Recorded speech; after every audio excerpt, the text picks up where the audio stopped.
Hi, welcome back അബ്ബ love and cooking stories. ഞാൻ റൌഫ്. ഞാൻ ഇന്നിവിടെ പരിചയപ്പെടുത്തുന്നത് ഇഫ്താറിന് വളരെ സിമ്പിളായിട്ട് ഉണ്ടാക്കിയെടുത്ത് സിമ്പിളായിട്ട് സെർവ് ചെയ്യാനായിട്ട് പറ്റുന്ന ഒരു കിടിലൻ കിച്ചടി പരിപ്പിന്റെ റെസിപ്പിയാണ്. ഇത് ഞാൻ ഏത് രീതിയിലാണ് ഇവിടെ ഉണ്ടാക്കുന്നത് എന്ന് നമുക്ക് നോക്കിയാലോ. റെസിപ്പിയിലോട്ട് പോകുന്നതിന് മുമ്പ് എൻ്റെ ചാനൽ ആദ്യമായിട്ട് കാണുന്നവരാണെങ്കിൽ സബ്സ്ക്രൈബ് ചെയ്യാനും അതിൻ്റെ തൊട്ടടുത്ത് കാണുന്ന ബെല്ലൈക്കൺ ഒന്ന് എനാബിൾ ചെയ്ത് എൻ്റെ വീഡിയോസ് മുഴുവനായിട്ട് വാച്ച് ചെയ്ത് ഇഷ്ടപ്പെട്ടാൽ ലൈക്ക് ചെയ്യാനും ഷെയർ ചെയ്യാനും കമൻറ്റ് ചെയ്യാനും മറക്കരുത്. ഇനി നമുക്ക് നേരെ റെസിപ്പിയിലോട്ട് പോകാം.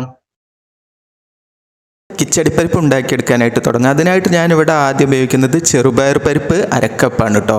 ചെറുപയർ പരിപ്പ് കണ്ടില്ലേ, ഈ ഒരു രീതിയിലുള്ളതാണ്. അതുപോലെ തന്നെ ഞാനിവിടെ ഉപയോഗിക്കുന്നത് അരക്കപ്പ് നെയ്ച്ചോറും അതുപോലെ തന്നെ ബിരിയാണി എല്ലാം ഉണ്ടാക്കുന്ന കൈമാ റൈസാണ് ഞാനിവിടെ ഉപയോഗിക്കുന്നത്. നിങ്ങൾക്കിതിന് പകരമായിട്ട് പച്ചരി ഉപയോഗിച്ചാലും മതി കേട്ടോ.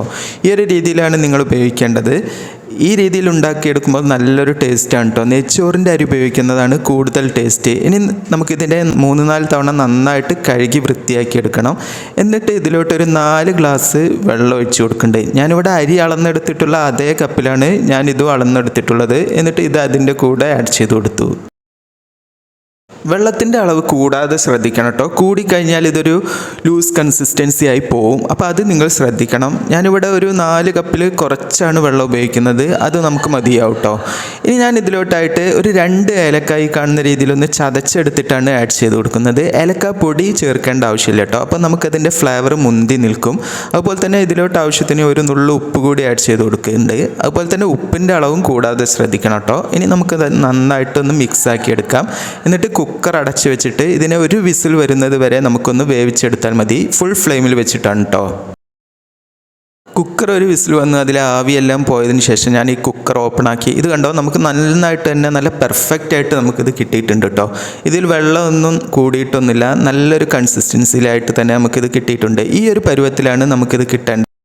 ഇത് കണ്ടോ, ഇങ്ങനെ കിട്ടണം നമ്മുടെ ഈ ഒരു ചെറുപയർ പരിപ്പ് ഉണ്ടാക്കിയെടുക്കുമ്പോൾ. ഇനി നമുക്ക് ഇതിലോട്ട് ഒരു 1.5 കപ്പ് അളവിൽ തേങ്ങാപ്പാലാണ് ഞാനിവിടെ ഉപയോഗിക്കുന്നത്. തേങ്ങയുടെ നല്ല കട്ടിയുള്ള പാൽ വേണം കേട്ടോ നമ്മൾ ഇതിലോട്ടായിട്ട് ഉപയോഗിക്കാൻ. അപ്പോൾ അത് ഇതിൻ്റെ കൂടെ ആഡ് ചെയ്ത് നന്നായിട്ട് ഇതിനെ മിക്സ് ആക്കി എടുക്കണം.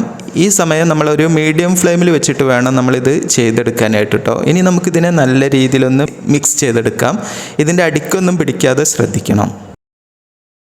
അതുപോലെ തന്നെ നമ്മൾ ഇതിലോട്ട് ആഡ് ചെയ്തിട്ടുള്ള ഈ ചെറുപയർ പരിപ്പും അതുപോലെ തന്നെ അരിയുണ്ടല്ലോ, അത് നമുക്കിതിൽ കടിക്കാനായിട്ട് പാടില്ല കേട്ടോ. നന്നായിട്ട് ഇതിനെ കുഴഞ്ഞൊരു പരുവത്തിലായിട്ട് നമുക്ക് കിട്ടണം. ആ ഒരു പരുവത്തിൽ വേണം നമുക്കിത് വെന്ത് കിട്ടാനായിട്ട് കേട്ടോ. എന്നിട്ട് നമുക്കിത് ഒന്ന് തിളച്ച് വരുന്ന ആ സമയം വരെ നമുക്കിതിനെ ഒന്ന് ഇളക്കിയിട്ട് കൊടുക്കാം. ഇപ്പോൾ നമുക്കിത് ആവശ്യത്തിനുള്ള രീതിയിലായി കിട്ടിയിട്ടുണ്ട്. ഇനി ഞാൻ ഇതിനെ അടുപ്പിൽ നിന്ന് മാറ്റി വെച്ച് അതേ അടുപ്പിലോട്ട് തന്നെ ഒരു ചീനച്ചട്ടി വെച്ചിട്ടുണ്ട്. അതിലോട്ട് ഞാനൊരു 5 ടേബിൾ സ്പൂൺ അളവിൽ നെയ്യാണ് ആഡ് ചെയ്ത് കൊടുക്കുന്നത്. പശുവിൻ നെയ്യ് ആഡ് ചെയ്ത് കൊടുക്കാനായിട്ട് ശ്രദ്ധിക്കണം കേട്ടോ. എന്നിട്ടിത് നന്നായിട്ട് ചൂടായി വരുന്ന സമയം അതിലോട്ടൊരു 6 ചെറിയ ഉള്ളി കൂടി ഞാനിവിടെ ആഡ് ചെയ്ത് കൊടുക്കുന്നുണ്ട്. ചെറിയ ഉള്ളി നന്നായിട്ട് സ്ലൈസ് ചെയ്തെടുത്ത് ഇതുപോലെ പൊടിയായിട്ട് വേണം നമ്മളിതിലോട്ട് ആഡ് ചെയ്ത് കൊടുക്കാൻ. ഇനി നമുക്കിതിനെ നന്നായിട്ടൊന്ന് ഫ്രൈ ചെയ്തെടുക്കണം കേട്ടോ. കരിഞ്ഞു പോകാതെ ശ്രദ്ധിക്കണം. കരിഞ്ഞു പോയാൽ നമുക്ക് ഈ ഒരു കിച്ചടിപ്പരിപ്പിൻ്റെ ടേസ്റ്റ് ആകെ മാറിപ്പോകും കേട്ടോ. അപ്പോൾ അത് കൂടുതൽ ശ്രദ്ധിക്കണം. ഇപ്പം നമുക്കിത് നന്നായിട്ടൊന്ന് മൂത്ത് വന്നിട്ടുണ്ട് കേട്ടോ.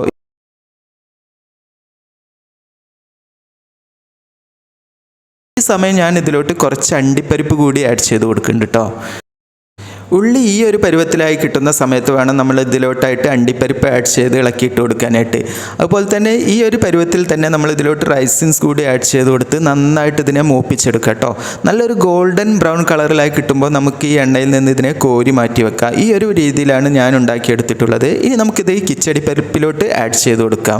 അതുപോലെ തന്നെ നമ്മളിത് ഈ സമയം തന്നെ മിക്സ് ആക്കി എടുക്കാനായിട്ട് പാടില്ല കേട്ടോ. ഇത് നമുക്ക് എപ്പോഴാണോ ഉപയോഗിക്കുന്നത് ആ സമയം വരെ നമ്മളിതിനെ അടച്ചു വെക്കണം. അപ്പോൾ ഈ ഉള്ളിയുടെയും ഇതിൻ്റെ ഈ നെയ്യിൻ്റെയും എല്ലാം ടേസ്റ്റ് നമ്മുടെ ഈ കിച്ചടിപ്പരിപ്പിലോട്ട് നല്ല രീതിയിൽ ഇറങ്ങി കിട്ടും. അതിനു വേണ്ടിയിട്ടാണ് ഈ ഒരു രീതിയിൽ ചെയ്യുന്നത്. ഇനി ഞാൻ ഇതിനെ അടച്ചു വെക്കാനായിട്ട് പോവാണ് കേട്ടോ. ഇനി എപ്പോഴാണോ ഞാനിത് സെർവ് ചെയ്യുന്നത് അപ്പോൾ ഇത് എടുത്ത് ഇളക്കിയിട്ടാണ് ഉപയോഗിക്കുന്നത്. അതുപോലെ ഈ കിച്ചടിപ്പരിപ്പ് സെർവ് ചെയ്യുന്ന സമയം ഓരോരുത്തരുടെ പ്ലേറ്റിലോട്ട് എടുത്തതിന് ശേഷം അതിലോട്ട് ആവശ്യത്തിന് പഞ്ചസാര കൂടി ആഡ് ചെയ്ത് ആ രീതിയിൽ വേണം നിങ്ങളിത് സെർവ് ചെയ്തെടുക്കാനായിട്ട് കേട്ടോ. അപ്പോൾ നിങ്ങൾക്ക് ഓരോരുത്തരുടെ ഇഷ്ടത്തിനനുസരിച്ച് ഇതിലോട്ട് മധുരം ആഡ് ചെയ്ത് കൊടുക്കാം. ഇഷ്ടമില്ലാത്തവർക്ക് ആഡ് ചെയ്ത് കൊടുക്കണ്ട. ഈ രീതിയിലും സെർവ് ചെയ്യാനായിട്ട് പറ്റും.